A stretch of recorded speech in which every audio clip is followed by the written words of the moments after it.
ఆంధ్రప్రదేశ్ రాష్ట్ర ప్రభుత్వం ప్రకటించినటువంటి డిఎస్సి నోటిఫికేషన్ని పోస్ట్పోన్ చేయాలని, పరీక్షను పోస్ట్పోన్ చేయాలని ఎన్నికల సమయంలో కూటమి ప్రభుత్వం యోగాలం పాదయాత్రలో నారా లోకేష్ గారు ఇచ్చినటువంటి హామీ ప్రకారం పరీక్షా సమయాన్ని 90 రోజులకి పొడిగించాలని, అదేవిధంగా వయోపరిమితి పెంచి జిల్లాకి ఒకే పరీక్ష నిర్వహించాలని చెప్పేసి ఈరోజు డిఎస్సి అభ్యర్థులతో విజయవాడ ధర్నా చౌక్లో ధర్నా కార్యక్రమం నిర్వహించడం జరుగుతూ ఉంది.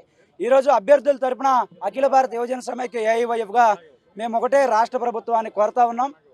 మీరు యువకాలం పాదయాత్రలో కానీ ఎన్నికల సమయంలో కానీ చంద్రబాబు గారు కానీ అదేవిధంగా లోకేష్ గారు కానీ నిరుద్యోగ అభ్యర్థులందరికీ న్యాయం చేస్తాము, డిఎస్సి నోటిఫికేషన్ విడుదల చేస్తామని చెప్పేసి తొలి సంతకం చేసినటువంటి 11 నెలల తర్వాత డిఎస్సి నోటిఫికేషన్ హడావిడిగా విడుదల చేసినటువంటి పరిస్థితులు ఉన్నాయి. సుమారుగా 7 సంవత్సరాల నుంచి డిఎస్సి నోటిఫికేషన్ వెలువడకపోవడంతో అనేక మంది అభ్యర్థులు వయోపరిమితి మించిపోయి పరీక్షకి అర్హతగా పొందేటటువంటి పరిస్థితులు ఉన్నటువంటి నేపథ్యంలో మేము వయోపరిమితి పెంచుతామని చెప్పేసి ప్రకటించారు, కానీ అది ప్రకటనలకే పరిమితమైంది తప్ప వయోపరిమితి పెంచలేదు. 47 సంవత్సరాలకు వయోపరిమితి పెంచాలని చెప్పేసి మేము ఈరోజు నిరుద్యోగుల పక్షాన మేము కోరుతా ఉన్నాం. అదేవిధంగా ప్రతి జిల్లాకు ఒక పేపరు పెట్టాలని చెప్పేసి ఇంతకుముందు నిబంధన ఉంది. ఇంతకుముందు జరిగినటువంటి డిఎస్సి ఎగ్జామినేషన్స్ అన్నీ కూడా అదే పద్ధతిలో జరిగినాయి. ఈరోజు ఆ పరిస్థితి లేకుండా నార్మలైజేషన్ పేరుతో అనేక రకాలుగా అభ్యర్థులను ఇబ్బంది పెట్టడానికి ప్రయత్నాలు జరుగుతూ ఉన్నాయి. అదేవిధంగా టెట్కి సంబంధించి 6 నెలలలోపు టెట్ ఎగ్జామ్ అయిపోయిన తర్వాత మళ్ళీ ఎగ్జామ్ నిర్వహించాలి అనేటువంటి నిబంధనలు ఉన్నప్పటికీ ఇప్పుడు జరిగేటటువంటి డిఎస్సికి టెట్ నిర్వహించకపోవడం వల్ల అనేక మంది అభ్యర్థులు ఇబ్బంది పడుతూ ఉన్నారు. 2023 నుంచి 25 వరకు బీఈడీ డిఈడీ చేసినటువంటి అభ్యర్థులు చాలామంది కూడా టెట్ రాసేటటువంటి అవకాశం లేక ఈరోజు వచ్చినటువంటి నోటిఫికేషన్లో ఎగ్జామ్ రాసేటటువంటి పరిస్థితులు కోల్పోతూ ఉన్నారు. కాబట్టి రాష్ట్ర వ్యాప్తంగా వేలాది మంది డిఎస్సి అభ్యర్థులు ఈ పరీక్ష రాసేటటువంటి అవకాశం కోల్పోతున్నటువంటి పరిస్థితుల్లో రాష్ట్ర ప్రభుత్వం వీరి గురించి ఆలోచన చేయాలని, వీరికి న్యాయం చేస్తూ 47 సంవత్సరాలకు వయోపరిమితి పెంచాలని, జిల్లాకు ఒకటే పేపర్ ఉండాలని, అదేవిధంగా టెట్ అవకాశం కల్పించాలని చెప్పేసి మేము రాష్ట్ర ప్రభుత్వాన్ని కోరుతా ఉన్నాం. ఈ రోజు ఉదయం మేము సంబంధిత అధికారులు మంత్రుల దృష్టికి కూడా ఈ విధంగా అభ్యర్థులు వచ్చారని చెప్పేసి మాట్లాడడం జరిగింది. అయితే వారి దగ్గర నుంచి ఆల్రెడీ హాల్ టికెట్లు డౌన్లోడ్ అవుతున్నాయి. ఈ సమయంలో ధర్నాలు చేస్తే ఎట్లాగనేటువంటి క్వశ్చన్లు వస్తూ ఉన్నాయి. ఇప్పటికీ అనేక చోట్ల అనేక సార్లు ఇదే వేదిక మీద నుంచి కూడా అనేక ధర్నాలు చేశాము. నిరుద్యోగుల పక్షాన చివరి క్షణం వరకు పోరాటానికి ఏఐవైఎఫ్ ముందుకు వచ్చిందని చెప్పేసి ఈ సందర్భంగా తెలియజేస్తూనే ఇప్పటికైనా రాష్ట్ర ప్రభుత్వం స్పందించాలని రేపు సోమవారం రోజు అన్ని జిల్లాల్లో కూడా కలెక్టరేట్లకి వినతిపత్రాలు ఇచ్చి కలెక్టర్లకి సంబంధిత అధికారులకు కూడా వినతిపత్రాలు ఇచ్చి సమస్యను ప్రభుత్వం దృష్టికి తీసుకెళ్లడానికి ఏఐవైఎఫ్గా మేము పోరాటం చేయడంతో పాటుగా నిరుద్యోగులకి డిఎస్సి నోటిఫికేషన్లో న్యాయం జరిగేంత వరకు అఖిల భారత యువజన సమైక్య ఏఐవైఎఫ్ వారి పక్షాన పోరాడుతుందని చెప్పేసి ఈ సందర్భంగా తెలియజేస్తా ఉన్నాం. గత ప్రభుత్వం మోసం చేసింది సార్. డిఎస్సి 5 సంవత్సరాల్లో ఒక్క డిఎస్సి కూడా ఈకోకున్నట్లు మోసం చేసింది. ఆ రోజు ఉన్నటువంటి ప్రతిపక్ష నాయకుడు ఈరోజు ముఖ్యమంత్రి చంద్రబాబు నాయుడు గారు, అదేవిధంగా లోకేష్ గారు యువగలం పాదయాత్రలో కానీ ఎన్నికల ప్రచారంలో కానీ మాకు ఒకటే హామీ ఇచ్చారు సార్. మెగా డిఎస్సి ఇస్తాము, మొదటి సంతకం పెడతాము, వయో పరిమితి కూడా పెంచుతాము, మీకు 7 సంవత్సరాల నుంచి డిఎస్సి రాలేదు, వయో పరిమితి ఖచ్చితంగా పెంచుతామని చెప్పేసి హామీ ఇచ్చారు. మేము కూడా నమ్మి ఈ గవర్నమెంట్ వస్తే చంద్రబాబు నాయుడు గారికి డిఎస్సి నిర్వహించడంలో రికార్డు ఉంది, ఆయన మంచిగా నిర్వహిస్తాడు అని చెప్పేసి, ఈ కూటమి ప్రభుత్వం వస్తే మా జీవితాలు బాగుపడతాయని చెప్పేసి మేము అన్ని పనులు వదులుకొని ఎలక్షన్లో బాగా పనిచేసి ఈ కూటమి రావడానికి మేము కూడా కారకులు అయ్యాము, మా జీవితాలు బాగుపడతాయని. ఈరోజు మాత్రము నోటిఫికేషన్ ఇచ్చారు.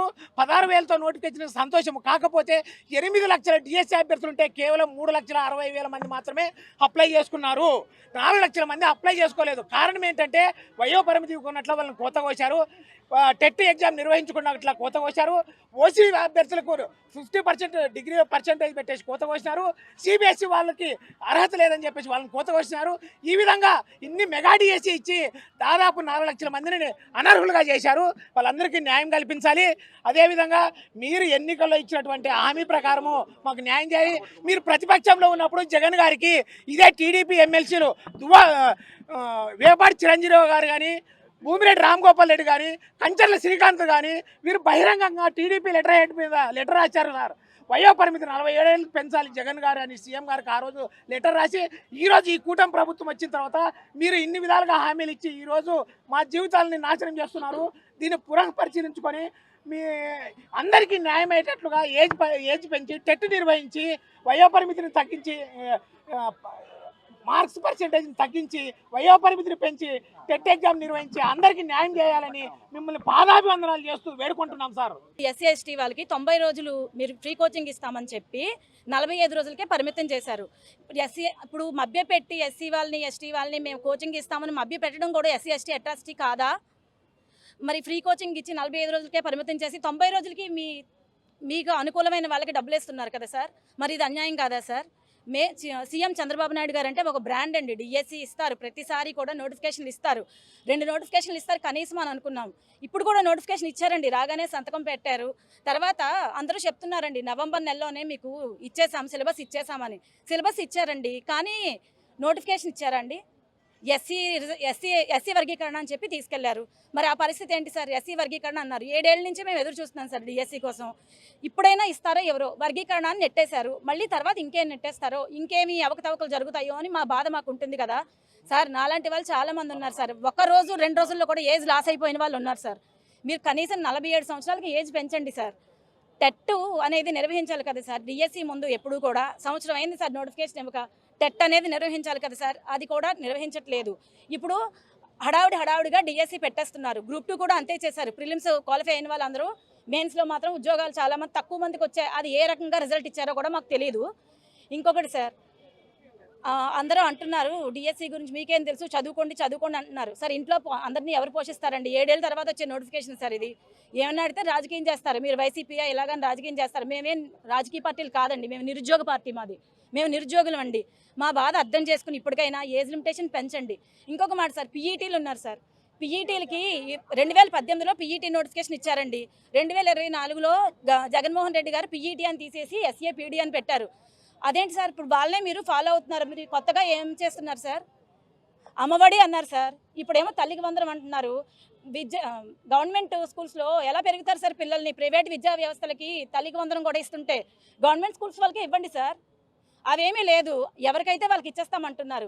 గవర్నమెంట్ స్కూల్స్లో స్ట్రెంత్ ఎలా పెరుగుతుంది? టీచర్లు ఎలా పెరుగుతారు సార్? అప్పుడు ఈ నార్మలైజేషన్ వల్ల చాలామంది లాస్ అయిపోతున్నారండి. ఇప్పటికే 3 చనిపోయారు. ఇంకొక అబ్బాయి, కర్నూలు అబ్బాయి ప్రాణాపాయ స్థితిలో ఉన్నాడు. వీళ్ళందరికీ ఎవరు సార్ క్వశ్చన్ చేసేది? సార్, ఒక విగ్రహం కూలిపోతే ఎవరో కొట్టేశారు అని విగ్రహాల గురించి వచ్చి ధర్నాలు చేస్తారు. డిఎస్సి అభ్యర్థులు చచ్చిపోయారు సార్, విగ్రహాన్ని మళ్ళీ కట్టుకోవచ్చు. డిఎస్సి అభ్యర్థులు చచ్చిపోయిన వాళ్ళని తిరిగి బతికించగలరా అండి ఎవరన్నా సరే? ఇది నేను ఎవరినైనా సరే సార్, సీఎం గారికి కానీ, ఎడ్యుకేషన్ మినిస్టర్ గారికి కానీ, డిప్యూటీ సీఎం గారికి కానీ నేను అందరినీ క్వశ్చన్ చేస్తున్నాను సార్. ఇది చచ్చిపోయిన వాళ్ళ ప్రాణాలు మీరు తిరిగి తీసుకురండి సార్. మాకు డిఎస్సి పోస్ట్పోన్ చేయొద్దు అప్పుడు సార్. ఇంకొక మాట సార్, ప్రశ్నిస్తా అని చెప్పి మాతో ఓట్లు వేయించుకున్నారు సార్. ఒక సుభాష్ చంద్రబోస్ అనేసుకున్నాం, మేము భగత్ సింగ్ అనేసుకున్నాం, డిప్యూటీ మినిస్టర్ గారు పవన్ కళ్యాణ్ గారు. ఇప్పుడు మీ ప్రశ్నించే గొంతు ఏమైపోయిందండి? అంటే పర్మిషన్ తీసుకోవాలా సార్ ప్రశ్నించాలంటే? మీరు ఎవరిదన్నా మాకు అర్థం కావట్లేదు. మేమేమో డిఎస్సి సెల్ నెంబర్లు ఇచ్చారు, వాటికి ఫోన్ చేస్తే ఎవరు రెస్పాన్స్ లేదు. ఈవెన్ ఎవరైనా ఫోన్ ఎత్తితే వాళ్ళు ఇష్టం వచ్చినట్టుగా మాట్లాడుతున్నారు. మీ అప్లికేషన్ నెంబర్ అంతా అని భయపెడుతున్నారు సార్ అందరినీ. ఇప్పుడు కూడా రాలేకపోవడానికి కారణం ఏంటంటే ఎవరి సమస్యలు వాళ్ళకు ఉన్నాయి సార్. ప్రభుత్వం విడుదల చేసినటువంటి ఈ మెగా డిఎస్సి అంటున్నారు. దీన్ని అనంతపూర్ జిల్లా వాసులు అయితే ఖచ్చితంగా ఇది మెగా డిఎస్సి కాదు, డగా డిఎస్సి. అయితే మా కర్నూలు అభ్యర్థులు ఏమనుకుంటారో నాకైతే తెలియదు, కానీ ఇది ఒక కర్నూలు డిఎస్సి అనుకుంటున్నాం మేము. ఎందుకంటే వైఎస్ జగన్మోహన్ రెడ్డి మా అనంతపూర్ జిల్లాకు 120 పోస్టులు అప్పటికే ఇచ్చారు. అయితే ఇప్పుడు గవర్నమెంట్ వచ్చినాక 147 పోస్టులు మాత్రమే మెగా డిఎస్సి అని చెప్పి మాకు 147 పోస్టులు మాత్రమే ఇచ్చింది. అందులో ఒక క్యాస్ట్ ప్రకారం చూసుకుంటే ఒక 7-8 తప్పితే ఏం లేవు. కావున ఇది మేము దగా డిఎస్సి అనుకుంటున్నాం. అయితే రెండోది, డిఎస్సి అభ్యర్థులు ఎంత చెప్పినా కూడా పోస్ట్ పోన్ చేయకుండా ఈ మహానాడులో మొన్న మేము బీసీ పక్షపాత పార్టీ, ఎస్సీ పక్షపాత పార్టీ అంటున్నారు. కానీ అయితే మా అనంతపూర్ జిల్లాలో తనకల్లు మండలంలో ఒక గిరిజన దళిత విద్యార్థి, అంధ విద్యార్థి చనిపోవడంతో డిఎస్సి అభ్యర్థి ఒక 3 లక్షలు అప్పు చేసి కోచింగ్లకు పెట్టి ఎటూ కాని పరిస్థితుల్లో మానసిక అసమర్థతతో చనిపోవడం జరిగింది. అదేవిధంగా ఇదే రోజు, నిన్నటి రోజు కర్నూలు జిల్లా విద్యార్థి గుండెపోతుతో హాస్పిటల్లో అదేవిధంగా అత్యంత ఖర్చుతో హాస్పిటల్తో పానాపాయ స్థితిలో కొట్టుమిట్టాడుతున్నాడు. కావున ఇది మేము డిఎస్సి అభ్యర్థులు సంతోషంగా రాయదగ్గరగా ఉండవాలను. అయితే మీరు ఇచ్చినటువంటి డిఎస్సి ఏప్రిల్లో ఇచ్చి జూన్లో పెడతామంటే దీన్ని మేము అభ్యర్థుల పక్షపాతంగా డిఎస్సి పెడతానని అనుకోలేదు.